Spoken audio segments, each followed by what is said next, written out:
topic. Chase, I'm tired of seeing you. I'm just going to tell you right now before we even get started, start recording. I mean, I love you and all, but really, again? Well, I appreciate you having me on week after week. It's I been mean, fun. again, before we even start recording for my radio show, I mean, I love you, but I won't see you. We're not under these conditions. Yeah. Oh, this is going to be interesting. The mayor sues the city. I've got the press release here, and we're going to go in. So we'll have, let me turn on my chat in case people want to chat. They're going to be able to chat. I missed my chats the last time. And we'll see what questions and stuff people may have. I know it's 5:30. This is actually a good time to go live. It's a perfect time to go live. It's a perfect time to go live. Those of you who are watching, you can type in the chat if you have some questions for Mr. Chase Russell. We'll get to him. But we're going to be talking about what in Palm Coast is going on. All right. Good morning. Good morning. Wake up. Good morning. It's a wonderful and beautiful day. And what in Palm Coast is going on? Got to get right into it. Immediate release. There was a press release. How about the mayor of Palm Coast he has already filed a lawsuit against the city of Palm Coast. This is crazy. And of course, I have my guest who's Chase. I love you. I love you, Chase Russell with Eagle Consulting, but I don't want to keep seeing you like this. What's going on? It's a busy week in Palm Coast, I'll tell you that. A lot of press coming out. There is a lot of things happening, and hopefully for the better of the people here in Palm Coast. Yeah, I guess we hope, we pray that it is. But I'm looking at this as the Palm Coast mayor files emergency legal action to remove Charles Gambaro and call for special election. Not only was that not crazy enough, but the attorney on record is Anthony Sabatini, and everybody knows Anthony Sabatini and his reputation. He's a hammer. Yeah, he's been fantastic as we've Mike and I have helped out with this process here, getting this suit filed. Just fantastic lawyer. I've got nothing but nice things to say about him, and he's definitely the one to represent this case and represent the people for sure. He specializes in foolishness. That's the best way, I guess, to describe it, right? He definitely does. You are the PR consultant for the Palm Coast mayor, for Mike Norris. Yes. Why a lawsuit? Let's start with that. Why a lawsuit and why now? Because I know since Mike Norris has been in office, he's been saying that Gambaro should have, he should not have been appointed the way that he had been, that it should have been an election. He's been saying that from day one. So that's not new. But why a lawsuit and why now? This has come from a while now. Even before Mike was elected, the appointment of Charles Gambaro it's just not per the charter. It's completely illegitimate. It's not per Florida state statute. So the prior city council, which was a lame duck council to begin with, appointing Charles Gambaro to that seat is just not real. So now you got to even go back and say every vote that's been had since then made by him, including the investigation, including the appointment of David Sullivan, all of those votes now, if this goes through and Mike wins his suit against the city, he's going to get removed and those votes are going to be null and void. So this has been the Observers put out articles on it. Flagler Lives put out articles on it. And at some point it was conspiracy theory, but now it's not so conspiracy theory when a lawyer gets involved and says, hey, these are the facts. And Mike's been screaming this from the rooftops for a very long time. And everybody said, hey, you're just trying to create strife, but it's the facts. The people want legal. They want to go by the charter and they want to stick to the charter because that's what's going to make sure the city goes forward. And if you're not sticking to the charter, then none of the charter matters. And if you can't stick to the stuff of have an election, that there needed to be an election at this very point in time on November 5th, 2024, then again, none of the charter matters if you can't stick to that. So I've been, circling about seeing what the comments and that people have been making, and their concern was, it was going to cost entirely too much money to have an election. That people were going to have to pay, the filing costs, the filing fees. There wasn't enough time to get the petitions. I mean, it's all those types of things. But again, if it violates the charter, it violates the charter. There was no way around that. No, there's not. I mean, the Marcus Duffy, the city attorney, had said you need to push this off till after the November 5th election. That would have had the new city council coming in and appointing somebody, which look at it however you want to look at it, but they should have never appointed. The issue you have is they appointed because they thought they were on a 90-day clock, which they were not. They may appoint, and they should. Who gave them that information? The city manager, I believe, at one of the meetings had said, "Hey, you've got 90 days," and that came out. But per Florida state statute in the election law, you should have went to the next regularly scheduled election, which would have been November 5th. They decided to go against the city attorney's recommendations by not appointing and went ahead and appointed anyway, which lands us in the situation you're in. No fault of Mike, no fault of any of the council members. Wait a minute. So you're saying that the Palm Coast City Council advised them not to do this? Yeah. They did it anyway?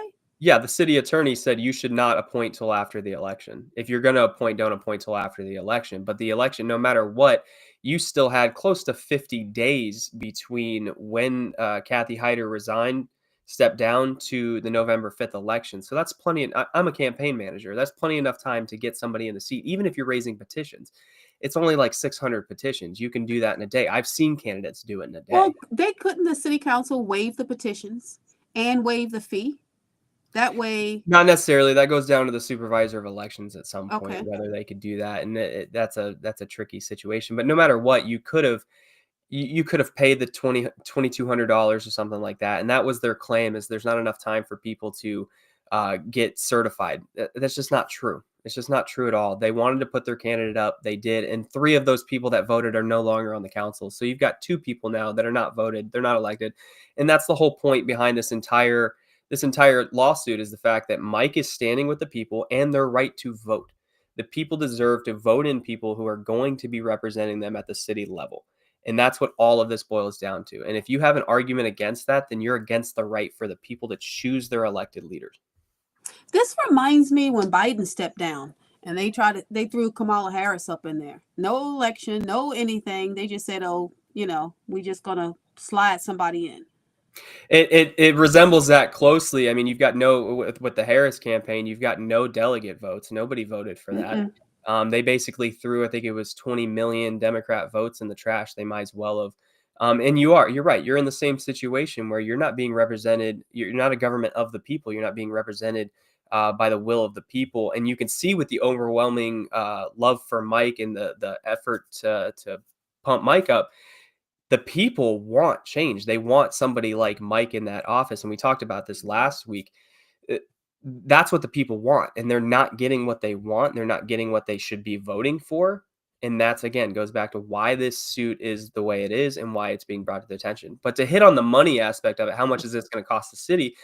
One, they should have thought about that before they went against the advice of the council. And 2, or the city attorney, they should have thought about that then. And 2, Mike's paying out of his own pocket to retain a lawyer to sue the city. So he's paying out of his own pocket, and he's not asking for any money. If you actually read the suit, he's not asking for any money whatsoever. Well, I'm going to look at this press release that I received, and it says that he is seeking a court declaration that seat 4 is currently vacant, an order compelling the city and supervisor of elections to hold a special election, an injunction to prevent further unauthorized occupancy of the seat, and a writ of quo warranto to remove Mr. Gambaro from office. They want him gone. He wants him gone. He should be gone. He's not supposed to be there to begin with, and it goes back to all of his votes should be null and void as well, because he wasn't supposed to be there to begin with. But again, when all this got brought up and Mike had a separate judge come down and review the charter, a judge that specializes in city law, come down, review the charter, he said the same thing. And even Pierre put out an article about it, and the Observer put out an article about it from the findings of that investigation from that judge.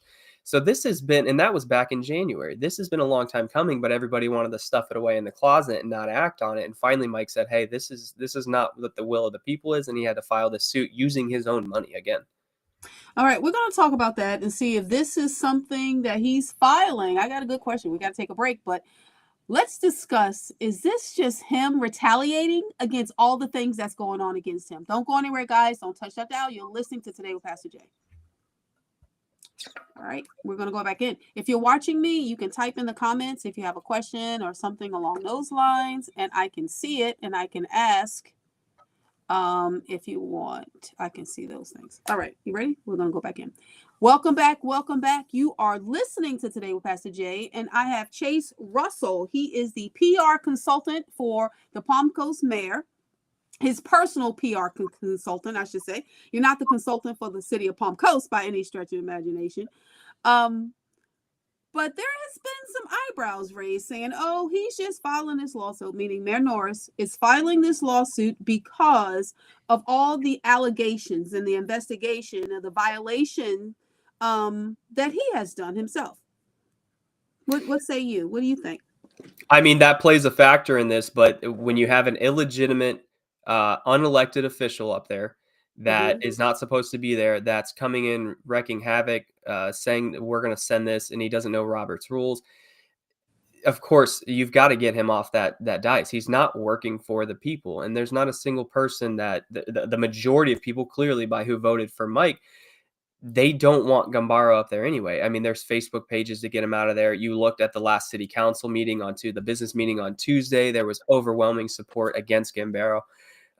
He's not supposed to be there, and he's wreaking havoc. So that's just the tip of the iceberg. That's just the cherry on top that he's gone, and now that investigation is going to be basically null and void. Now, again, it goes back. The HR complaints are going to continue to be the HR complaints. Those need to be addressed, I think, fully. Mike has already apologized for most of that. I'm pretty sure he's had multiple conversations with those individuals, and those things need to be addressed from the HR department. The compliance issues with the charter also can be addressed, but they've already voted to send that up to the ethics board. The investigation is not going to go away just because Gambaro is not there, but you're going to right a wrong when you actually elect a separate person in that District 4 seat. I'm looking at this is, I guess, a summary of the findings. Of the allegations and the violations. And it's like 55 pages long. I mean, he's barely been in office. Where all this stuff accumulated from? I had a conversation with someone earlier, someone that actually ran against Mike for mayor. He was one of the candidates. Just basic stuff. And I'm going, what is all of this about? It would appear, and this is the opinion of a lot of people, that people are just out to get Mayor Mike Norris. The second he said, true?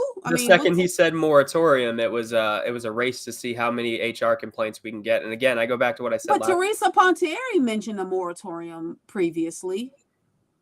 They realize they're going to be able to vote her out, and that she does swing her votes a little bit. I'm not going to talk too much on Teresa specifically, but as far as Mike goes, what I'm saying is that's not the first time moratorium has come up. I mean, I think she has mentioned it before.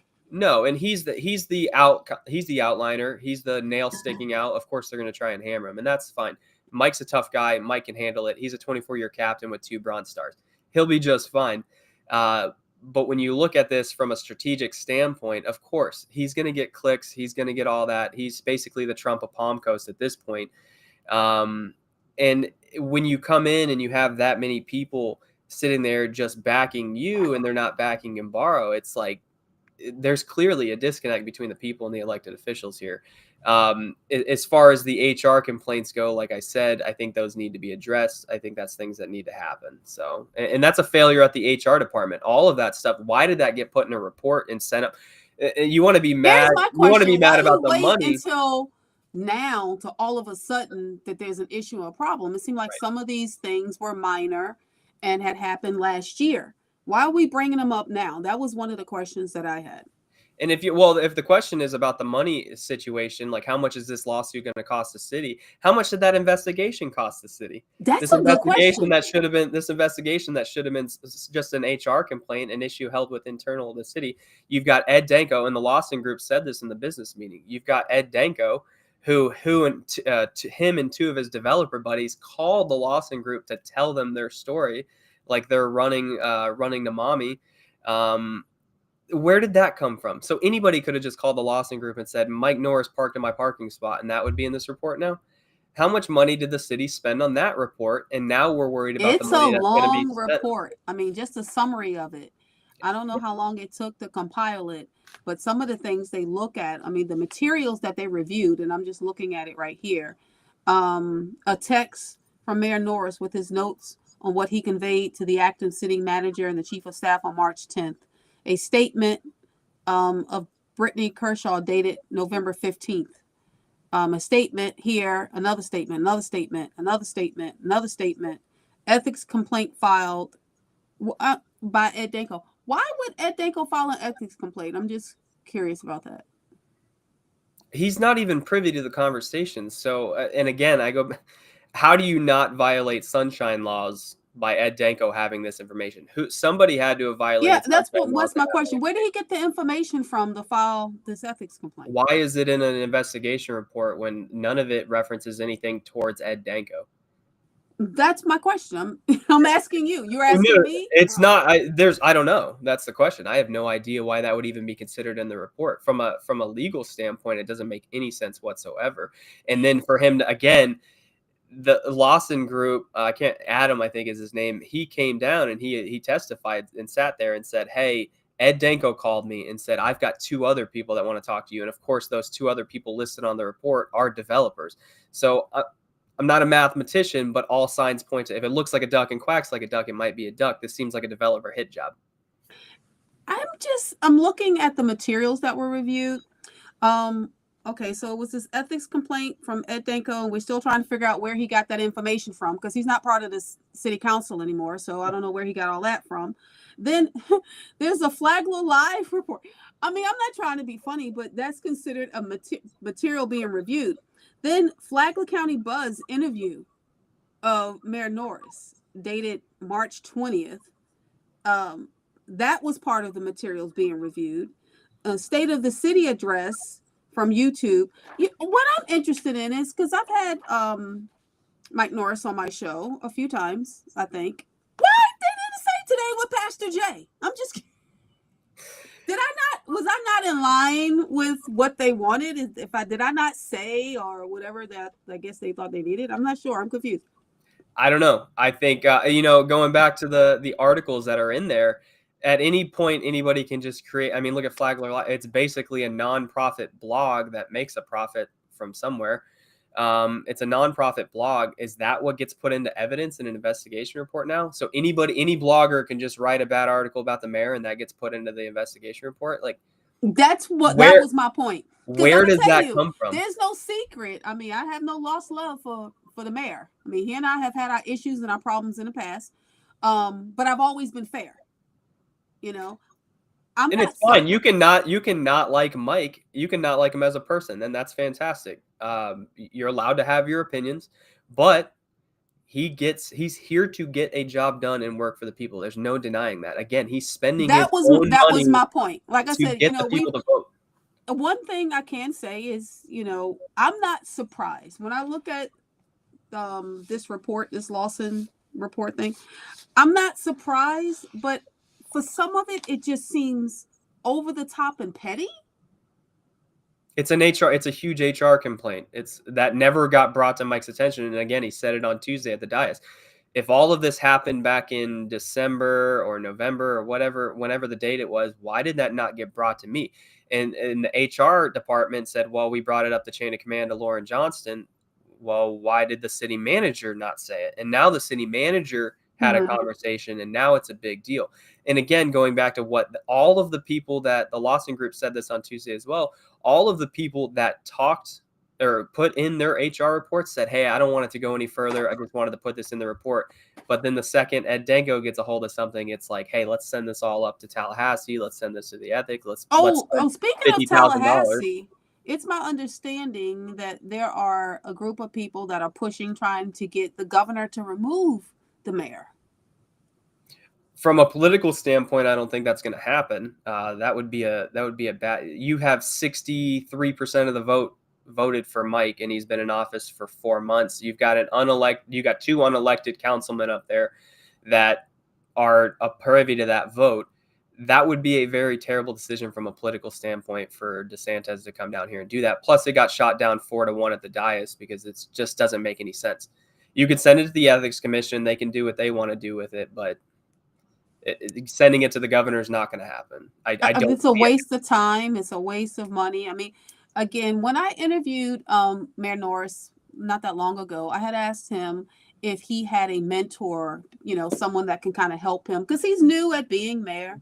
And if he had someone that he could trust that maybe was mayor before or mayor now that maybe he can confide in and kind of how to maneuver, because he's not a politician. He wasn't elected because he was a seasoned politician. He was elected because people wanted things to change. They got tired of being held hostage by people and by corporations. This is what I'm understanding, that the people wanted, so they elected him.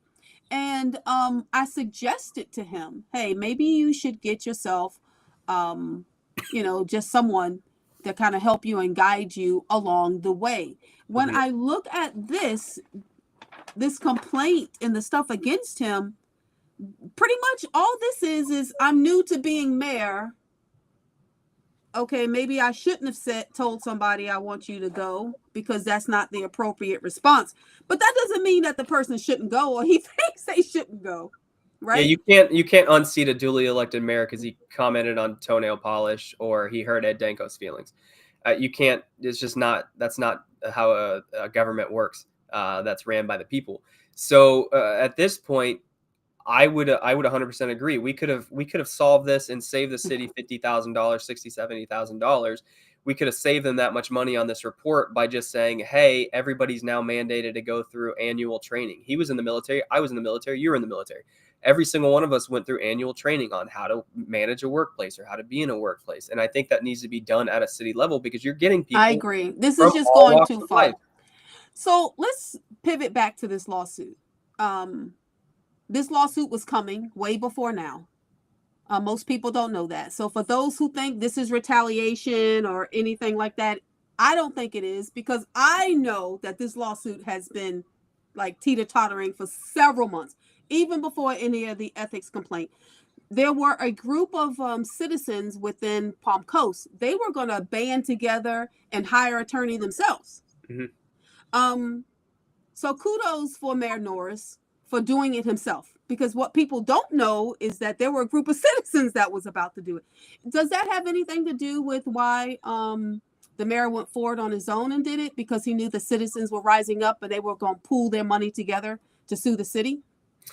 Yeah, there's a large group of individuals that have expressed concerns. I'm not too privy to that, but as far as the mayor moving forward with this, it's been in talks for a while. Like you said, this has been a thing that's been ongoing, and it wasn't until now that it was like, hey, let's go ahead and get this filed and done up. And then we had the right attorney on board and everything like that. So, as far as Mike making the decision to pull the trigger and actually get this done, I think it was just so many people had came to him and said, "Hey, we need to do something. You're the person that can do it." And Mike is, again, he's a leader by nature, and that's what he did. He put his money together. He did it on his own. He's not getting any outside money from this or for this, and he's just paying for it out of his own pocket because he genuinely does love the city. He loves the people. He wants to make sure this city does well, and that's the whole reason he ran for office to begin with. Okay, well, we got to take a break. Don't go anywhere, guys. You are listening to Today with Pastor Jay. Whew. Having a hot flash in the middle of my... I want to turn my fan on, but I can't turn my fan on. All right, we're going to go back in. We only have a few minutes, and it's Mother's Day weekend. This is going to be my Mother's Day show, so we'll try to put a positive spin at the end of this, and we'll talk about your beautiful wife. How about that? Yep. Sorry, moms, for taking up the show of politics. Okay, you ready? Welcome back. Welcome back. I want to give a thank you and a shout out to Church on the Rock. Thank you so very much for sponsoring Today with Pastor Jay. And it is Mother's Day. So even though this has been a hot and heavy topic, right? Let's just talk about mothers. Chase, I know you have a beautiful wife. And are you celebrating Mother's Day with her today, or what you doing? Sunday. We're gonna go to church on Sunday, and then I've got a few things planned for. I'm not gonna say. Oh, you can't tell me I because can't tell you. oh, it's gonna be early. Well, I No. can tell you this: she's a phenomenal woman of faith, and we are actually honoring her for She Leads Florida on May the 17th. She's being honored for her faith. So tell me about your wife and what makes her so special. No, she's fantastic. Kirsten, she helps out at our youth group at church. She has a super passion for the youth, the next generation, raising them up in a Christian home. We've got 3 kids, obviously, so it's always fun that we homeschool. We do the homesteading thing, And like I've said before, a lot of people, when they look at me, they're like, hey, you're probably like, some eccentric person that has a ton of flashy stuff. No, it's all about the homestead. She runs the homestead, the chickens, the garden, everything like that. So she's just a fantastic person.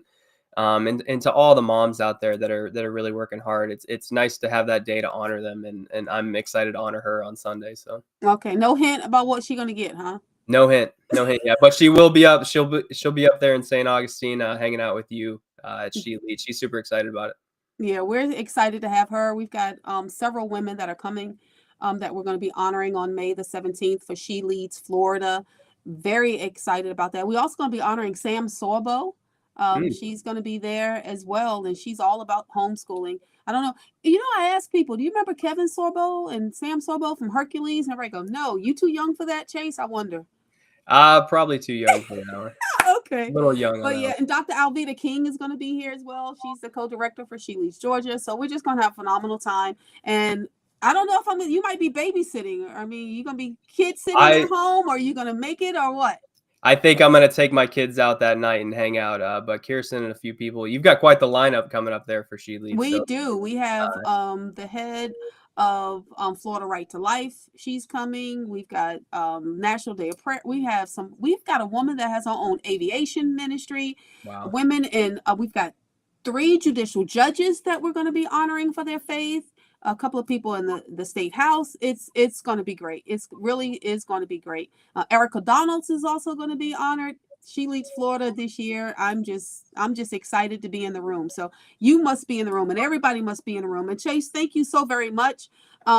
If you have a mom and she's living, or a wife that's a phenomenal mom, you make sure you hug them and kiss them and love on them. Don't let politics and all this foolishness get in the way. Thanks, Chase. I appreciate you. yeah, absolutely, anytime.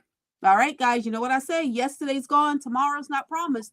What are you going to do today? Today, you are going to celebrate a mom above and beyond anything that you can imagine or think. God bless you. Have a great day.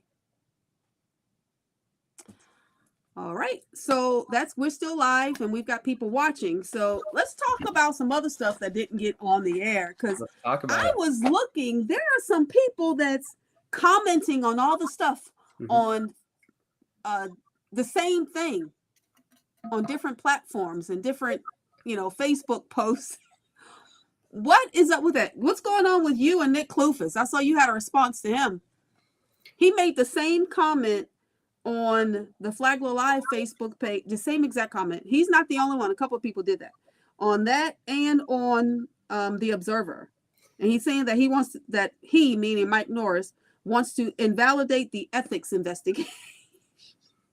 I mean, it's not to be too partisan about this, but it goes back to like what Democrats do, right? If you repeat a lie enough times, it becomes truth, and they just continue to keep towing the line with whatever their preconceived conception is, and it's just not the facts. If you read the Flagler Live article, you get a gist of like, maybe I'm wrong on this one. If you read the charter, it's black and white. So how you're still arguing this, and even if you are arguing it, again, Mike's spending his own money. He's suing the city for people's right to choose their leader. That is something should be nonpartisan. That should be like, hey, people should have this special election. They should have the right. Yes, is it going to cost the city money? Yeah, it shouldn't have. They should have had the election on the 5th, but they didn't. So, you've got to fix your, if I'm a contractor and I mess up somebody's pool or something like that, I got to go back and fix it. You messed up the election, you got to pay to fix it. And it is what it is. But as far as people commenting back and forth, I typically try and stay off social media as much as possible. Yeah, you got in it though today. I got in it today, and that's fine. It's been a busy day, and I needed, I think I told Nick Klufus on one of the comments, I said, hey, listen, I don't know what his obsession with is how much Mike pays me, but my personal finances aren't really any of his concern. My company's doing just fine. So I don't. So they will unwind every vote that if this goes through and this suit is favorable to the mayor, that every vote that Gambaro voted on is considered null. Is that how it works? The way the suit is written, yeah, it should null and void those votes because they're illegitimate votes. It's no different than me sitting up there on the council voting and I'm not elected or certified. That vote wouldn't matter. Does he have to give the money back? I think it should go towards the attorney fees, but that would be my So pick. how much money is the mayor going to get out of this? Is he suing for money? He's not going to get a dime. He's going to lose money. Oh, that's true. It's not even. I don't even think it's in the suit as far as the city paying their attorney's fees. So he's paying out of his own pocket to do the right thing. Well, do you think it's going to get to a court, or do you? It'll get before a judge. The judge will pick it up. You think so? Yeah, he'll read it. He'll say, "Hey, this references the Florida state statute. I think it's 104," and it'll get thrown out. They should have never appointed somebody. And even if they did appoint, let's say they did, they appointed somebody. No matter what, that person would have sat in that seat until the November 5th election, and then whoever was elected should have been on the ballot. And they would have got sworn in and everything at that time, just like the rest of the council did. So they could have appointed Gun Barrow for 20 days or whatever it was. But they decided to continue through and just blatantly, and that's what a lot of the Nick Kloufis comments this all the time is like, well, we agree with the charter. Well, you agree with the charter only when it matters to you or only when it fits your narrative. That's a real hypocritical way to think about that. And just to be clear, I know I've asked this question again. The Palm Coast City attorney told them this, and they still didn't do it. It's in a Flagler Live article. Since that's part of an investigation, that's part of we the can use that now. investigation. We can use that now, right? No, it's in the it was very blatant in Duffy. He said you should postpone this election. But what's crazy about it is the timing of it. He gave that on I think it was August 18th. What happened on August 20th? Mike passed the primary. So then they said, okay, we're going to go against what Duffy said and we're going to appoint. Okay. That's what maybe coincidence. I don't believe in coincidences, but August 20th, the primary conspiracy happened. That they just wanted another vote. They just needed somebody else for themselves. Well, they knew Mike was going to win, and they couldn't have that many people up on the council that were not going to vote in whatever agenda they had. And you got to think about it. Danko, Kloufis, and Alfin all voted for Gambaro or appointed Gambaro. There was the ethics issue where Ed Danko sent out an email to everybody and violated sunshine laws right as Gambaro. And has anybody ever seen Gambaro before, like 3 days before that appointment? And he's supposedly a Trump advisor, and I have no idea where that came out. I don't know. It's an odd situation. Okay. Well, you guys have been watching another episode of As Palm Coast Goes. Welcome to Palm Coast Days of Our Lives. I know. Welcome to Palm Coast Daily. What now? What's going on now? Thanks, Chase. I appreciate it. Those of you who are just watching me right now, go back to the beginning of this video so you can watch it all and hear what Chase has to do with it, what his role is, and exactly what happened. And I hope I asked some of the questions that you guys wanted me to ask him. Have a great day. God bless.